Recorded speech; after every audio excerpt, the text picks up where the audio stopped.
नया सेमेस्टर शुरू होने वाला था। हवा में एक्साइटमेंट और एक्सपेक्टेशंस थीं।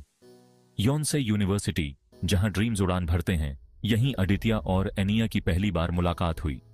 अदित्य, एक सीरियस आर्किटेक्चर स्टूडेंट, दुनिया को सीधी लाइंस और परफेक्ट एंगल्स में देखता था। निया, लिटरेचर लवर और बिंदास लड़की, शब्दों के ब्यूटी और केओस को अपनाती थी। उनकी पहली मुलाकात सन और मून की तरह थी, जो एक ही स्काई में रहते हैं पर डिफरेंट हैं। अदित्य अपने ब्लूप्रिंट्स में खोया हुआ पहली बार निया की प्यारी सी स्माइल को नोटिस भी नहीं कर पाया। निया अदित्य के क्वाइट नेचर से अट्रैक्ट हुई और उसने डिसाइड किया कि वो अदित्य के रिजर्व नेचर को ब्रेक करेगी। वो अदित्य की बुक्स में फनी नोट्स रख देती थी, हर नोट एक छोटी सी स्पार्क की तरह जो एक बड़ी फ्लेम जला सके। धीरे धीरे अदित्य को अपनी स्ट्रक्चर्ड लाइफ में एनिया की इस सनशाइन का इंतजार रहने लगा। उनकी बातें, जो पहले हिचकिचाते हुए शुरू हुई थीं, अब गहरी होने लगी। उन्हें पता चला कि उन्हें देर रात रामेन खाना, सोल की छुपी हुई गलियों को एक्सप्लोर करना और classic literature versus modern architecture पर बहस करना, ये सब बहुत पसंद है। वो एक अनलाइकली पेयर थे, फिर भी उनके डिफरेंसेस कॉम्प्लीमेंट्री कलर्स की तरह उनके बॉन्ड को और स्ट्रांग बनाते थे। सोल का बस्लिंग सिटीस्केप अपने एंशिएंट पैलेसेस और मॉडर्न स्काईस्क्रेपर्स के साथ उनकी बढ़ती हुई फ्रेंडशिप का बैकड्रॉप बन गया। अदित्य खुद को निया की कंटेजियस लॉफ्टर की तरफ खींचता हुआ पाता था। उसका ऑप्टिमिज्म अदित्य के वॉल्स को तोड़ रहा था और उस वार्मथ को बाहर ला रहा था जो उसने छुपा कर रखा था। निया अदित्य की हिडन स्ट्रेंथ और आर्किटेक्चर के बारे में बात करते हुए उसकी आंखों में आने वाली चमक, इन सब से अट्रैक्टेड हुई थी। अदित्य को निया का छोटी छोटी चीजों में खुशी ढूंढने का तरीका, उसका हर दिन में पोएट्री देखना बहुत पसंद था। निया अदित्य के डेडिकेशन, उसके फोकस और उसके ड्रीम्स को रियलिटी में बदलने के तरीके की दीवानी थी। उनके डिफरेंसेस, जो कभी उनके लिए अम्यूजमेंट का कारण थे, अब उनके कनेक्शन की फाउंडेशन बन गए थे। जैसे जैसे हफ्ते महीनों में बदलते गए, उनकी फ्रेंडशिप और गहरी होती गई। वो क्लासेस के बीच चुराए हुए पलों में अपने ड्रीम्स और एस्पिरेशंस शेयर करते थे। वो स्ट्रीट फूड मार्केट्स एक्सप्लोर करते थे, उनकी हंसी नैरो वैलीज में गूंजती थी। अदित्य खुद को न सिर्फ बिल्डिंग्स बल्कि एनिया के फेस के स्केचेस बनाते हुए पाता था। वो उस तरीके को कैप्चर करना चाहता था जिस तरह सनलाइट उसके बालों में खेलती थी। उसे अचानक से रियलाइज हुआ कि उसकी दुनिया, जो पहले प्रिसाइज लाइंस और कैलकुलेटेड एंगल्स तक सीमित थी, अब उसमें कर्व्स और कलर्स भी थे, और ये सब निया की वजह से था।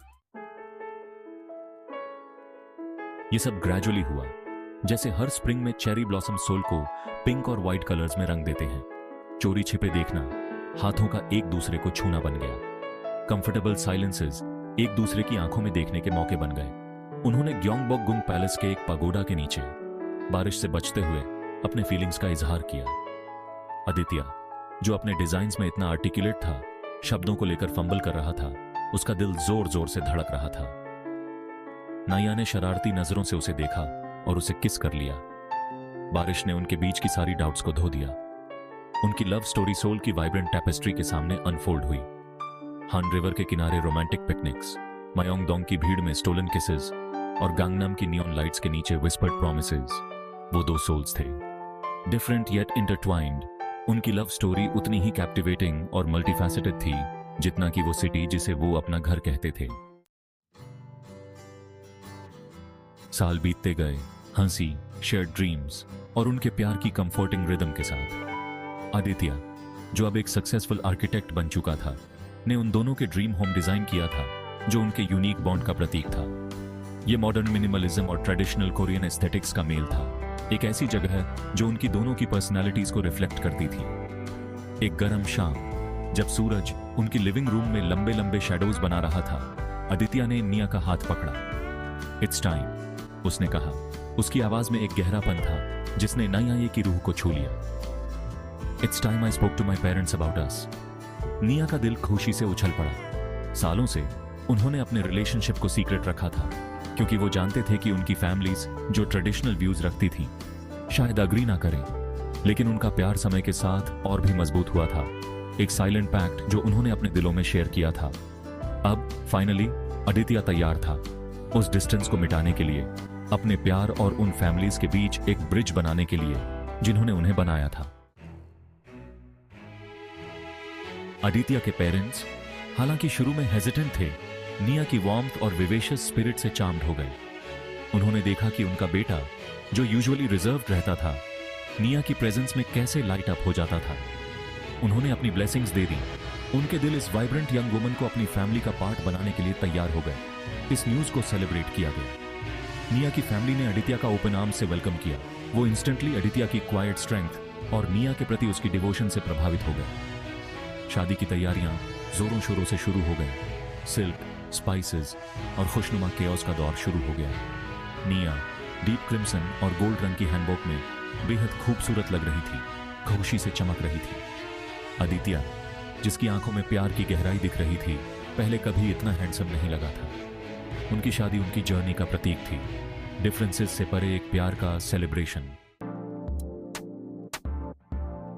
शादी समारोह ट्रेडिशनल कोरियन कस्टम्स और मॉडर्न टचेस का एक खूबसूरत मेल बुकचोन हनोक विलेज के बीचों बीच एक क्वेंट कोर्टयार्ड में हो रहा था। हवा में एक्साइटमेंट और एंटिसिपेशन थी। लैंटर्न्स मेहमानों पर एक गर्माहट भरी ग्लो कर रहे थे। फैमिली, फ्रेंड्स और खुशनुमा माहौल से अट्रैक्टेड हुए क्यूरियस ऑनलुकर्स सब वहां मौजूद थे। लिलीज और क्रिसैंथेमम्स की खुशबू, जो प्यार और प्रॉस्पेरिटी के सिंबल्स हैं, हवा में फैली हुई थी। साथ में ट्रेडिशनल कोरियन डेलिकेसीज की खुशबू भी आ रही थी, जो ओपन किचन में बन रही थी। म्यूजिक, जिसमें ट्रेडिशनल कोरियन इंस्ट्रूमेंट्स और मॉडर्न बीट्स का मेल था, कोर्टयार्ड में गूंज रहा था। हंसी और बातचीत की आवाजें हवा में तैर रही थीं। मेहमानों की आवाजें सेलिब्रेशन की एक हार्मोनियस सिम्फनी बना रही थीं। ये सिर्फ एक शादी नहीं थी, ये प्यार, कल्चर और कम्युनिटी की एक वाइब्रेंट टैपेस्ट्री थी, सोल के एंड्यूरिंग स्पिरिट का प्रतीक। उनकी शादी के शुरुआती साल बहुत खामोशी से भरे थे। वो एक कंफर्टेबल रूटीन में आ गए। उनके दिन क्वाइट जॉयज और शेयर्ड ड्रीम्स से भरे होते थे। आदित्य का करियर फ्लरिश कर रहा था। उसके यूनिक डिजाइन्स कोरिया और इंटरनेशनली दोनों जगह पहचाने जा रहे थे। हालांकि सक्सेस की एक कीमत चुकानी पड़ती है। आदित्य अब ज्यादा देर तक काम करने लगा था, ज्यादा ट्रैवल करने लगा था।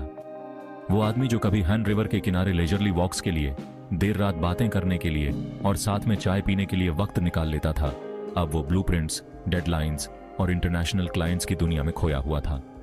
एनाया, जो शुरू में उसके एम्बिशंस को सपोर्ट करती थी, अब उनके बीच डिस्टेंस बढ़ता हुआ महसूस करने लगी थी।